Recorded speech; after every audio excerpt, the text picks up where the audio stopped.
আসসালামু আলাইকুম ওয়া রাহমাতুল্লাহ। ঘরে যদি কোনো জিনের অস্তিত্ব বিদ্যমান থাকে, তবে তার সাথে মোকাবেলা করার মতো শক্তি আল্লাহ তাআলা বেড়ালকে দিয়েছেন। বেড়ালটি জিনের সাথে থাকা নেগেটিভ এনার্জিগুলোকেও শোষণ করে ফেলতে পারে। শুধু তাই নয়, বেড়ালের শরীরে আল্লাহ এমন একটি ব্যাকটেরিয়া দিয়েছেন যা কিনা আমাদের আশেপাশে থাকা সব ধরনের নেগেটিভ এনার্জিকে শোষণ করে নেয়। এছাড়াও বিজ্ঞানীরা বলছেন, আমরা যখন রাতে ঘুমাতে যাই তখন ঘরে পুষে রাখা বেড়াল সারা রাত ধরে আমাদের শরীর থেকে নেগেটিভ এনার্জি শোষণ করতে থাকে। আল্লাহ রাব্বুল আলামিন বেড়ালের মাঝে কিছু বৈশিষ্ট্য দিয়েছেন, যার কারণে এমন সুন্দর একটি মাখলুক আমাদের রোজকার জীবনের অংশ হয়ে উঠেছে।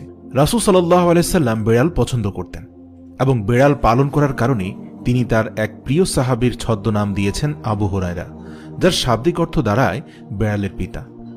কেন একজন মুসলিমের বেড়াল পালন করা উচিত? গবেষণা করে জানতে পারা যায়, আজ থেকে